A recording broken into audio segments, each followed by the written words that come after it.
Pearson, and in this video I'm going to look at 13 common mistakes made by beginning guitarists. So if you are a beginning guitar player, take notes. Number 1, tune your freaking guitar. I have a whole video about tuning. You can check it out with the link underneath this video. The reason that it's important is because it's enough, you think, to learn an E chord? No, because that trains the muscle memory in your hands, but you need to train your ear too. So if your guitar is out of tune, that E is not going to sound right. So tune. There are free apps. You can buy a tuner. You can Google guitar tuner. There's lots of ways to tune that guitar. And do it before every practice. Another common mistake made by beginners is hunching your shoulders. Okay, these are not earrings, these are shoulders. Relax them, try to sit up straight. Good posture is really important. You don't want to end up at the chiropractor. And I know what happens is a lot of people, they're leaning towards their music stand and they hunch their shoulders because of that. You'll just end up looking like a vulture. You don't want to do that. So relax your shoulders. Stiff wrists are another problem. If you're playing like you've got steel pipe through your wrists, that's another trip to the chiropractor. So relax your wrists. See how my right hand, when I strum, is relaxed? Much better way to go. Death grip. Oh, the death grip. If you are the kind of person who grips pencils, cutlery, everything really tight, then you're probably doing this. You're probably like pressing as hard as you can with your cording hand. Not good. If your fingertips are turning white and if your fingers hurt after a short time of playing, you're probably using a death grip. Ease up a little bit. You do have to press a little bit in order to get a clear sound, but it doesn't have to be a lot. So watch the death grip. The next one. I could speak volumes about this one. Lousy or too many teachers. I can't tell you how many students have come to me with stories of things that previous teachers have done that just make me want to scream. I think my favorite one is a student who said that he never actually put his hands on his instrument. He simply watched his teacher play. Holy cow, you can't learn to play that way. That's like, trying to be a good golfer by watching golfing on TV. It just doesn't work that way. You need to actually play. Also, too many teachers can be a detriment. So if you're the kind of person who cruises YouTube and gets a lesson here and a lesson here and a lesson here and a lesson there, probably not a good way to operate. Try to stick with 1 or 2 teachers because they'll be consistent in their teaching methods. I have some great videos for beginners if you want to stick with my channel. There's a lot of other good channels out there. If you're using videos that are like, grainy phone videos by some guy who wants to tell you all about his divorce before he teaches you how to play Heart of Gold, that's probably not a teacher you want to stick with. I just made that guy up, but he may be out there. So that's another problem, another mistake that beginners make. Playing too fast is another mistake. All right, if you're learning to play Smells Like Teen Spirit, yeah, that doesn't sound very good. Slow it down. You don't have to play at Kurt Cobain speed.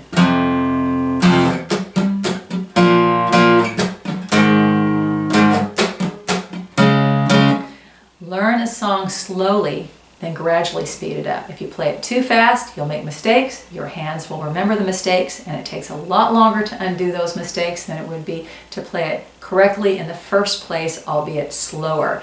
And after you're more comfortable with it, gradually speed it up. Another mistake is practicing with too many effects. I get that. Effects are very cool. But don't come into a lesson, don't approach practice with a whole rack of effects. Learn to play the song cleanly first. Now, some of you are probably looking at my acoustic guitar and saying, what effects? Well, obviously, I'm not using any. But a lot of electric guitar players or anybody who uses an amp, it's really tempting to use all those toys. But set the toys aside, learn to play the song first, and then layer on the toys. Knock yourself out. Another one is practicing only what you know how to play. That's what I tell students. Sometimes a student will say, oh, that C chord is too hard. And my response is always, this is a lesson. This is not a play what you know. So if you're having trouble with the C chord, then choose a song with a C chord and practice the C chord. All right? Same thing with songs. It's great if you play songs that you know and love. We all want to do that. That's one of the goals of being able to play. But if that's all you do every time you practice, you're not challenging yourself. So if you're having trouble with the F chord, go ahead and play some songs without an F that you're comfortable with and that you enjoy, and then add a song that's got an F chord. Go for it. Huh. Which brings me to the next mistake, fear of the F chord. Ooh, F chord. I have a whole video about playing the F chord. Poor F chord. It gets called so many F names. But I prefer fabulous and fantastic. And if you'd like to know better how to play an F chord, I have a whole video about that, and I'll put a link underneath this lesson. So don't avoid the F chord. It's very handy, especially if you're playing in the key of C. A lot of songs have an F chord in it. Impatience. Do not think you're going to be Eric Clapton in a week or 2 weeks or 2 years or 10 years. I mean, we've already got one Eric Clapton. So be patient. Take just a few things that you want to learn and really work on those, and then mark your progress. Patience is a reward. Patience will give you the reward. Something like that. I don't know. I'm a guitar teacher, not a philosopher. Make sure that you are using your fingertips. A lot of beginners want to lay their fingers down, especially when they're playing lead. So instead of using your fingertips, I see this. I can't even do it. Make sure you're using your fingertips. So here's an example. Here's a C chord. If your fingers are laying down like this, your chord is going to sound like that. If you bring it up and play with your fingertips, have a nice arch to your fingers, voila, it's going to sound a lot better. So use your fingertips. And number 13, not paying attention to tempo. Holy cow, if I hear another guitar player with lousy rhythm, I'm going to throw things.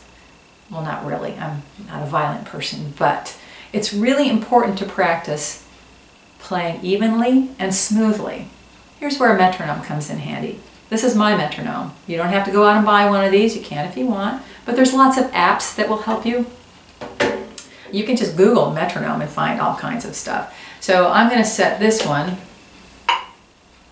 So there's my beat, and practice strumming in time. So I'm just on a G chord, one downstroke for each click. I'm going to go the next step up. I'm going to do a strum pattern. Here's down, down, up, down, down, up. So all the downstrokes are on the beat. Metronomes are wonderful things, and if you practice with one, then every drummer will love you. And that is our goal on this planet, really, to have drummers love us. So there you go, 13 common mistakes by beginning guitarists. Please hit the red subscribe button in the corner. Hit like if you want.